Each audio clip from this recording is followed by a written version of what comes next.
Hello दोस्तों, आज की हमारी मज़ेदार कहानी का नाम है बाज और कौवा। तो शुरू करते हैं। बहुत पहले एक बाज एक पहाड़ी की चोटी पर रहता था और वहीं पहाड़ी के निचले किनारे पर एक पेड़ के ऊपर कौवा रहता था। कौवा बहुत ही मूर्ख था। वो हर किसी की नकल करता था। पहाड़ी की चोटी के ऊपर बाज हर रोज भोजन की तलाश में उड़ता रहता था।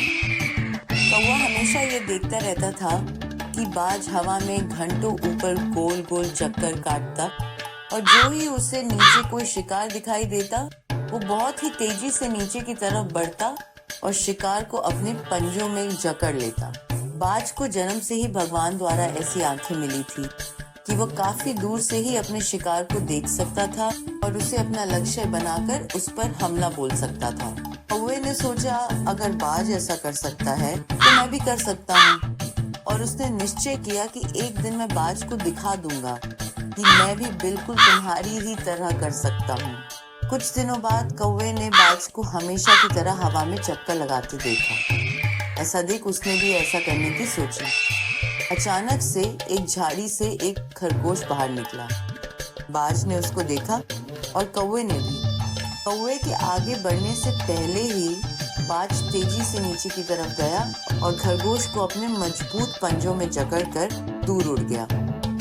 कौवे ने अपनी आंखों के सामने बाज को शिकार के साथ आसमान में तेजी से गायब होते देखा। कौवे ने गुस्से में बुदबुदाते हुए बोला, इसमें कोई बहुत बड़ा करतब नहीं है।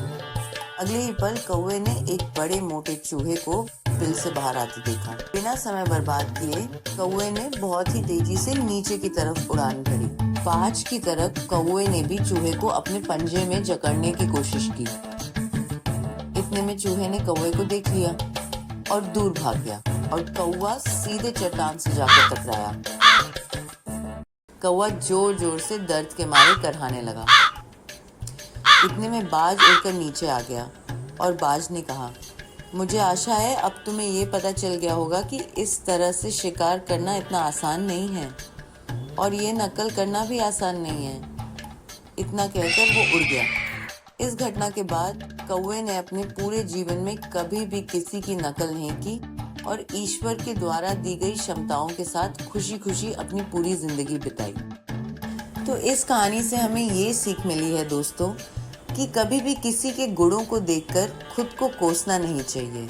भगवान ने सभी प्राणियों को अलग अलग उनके हिसाब से अनोखी क्षमता दी हुई है, इसलिए हमें खुशी खुशी उसका अच्छे से उपयोग करना चाहिए और भगवान को सदैव धन्यवाद करना चाहिए।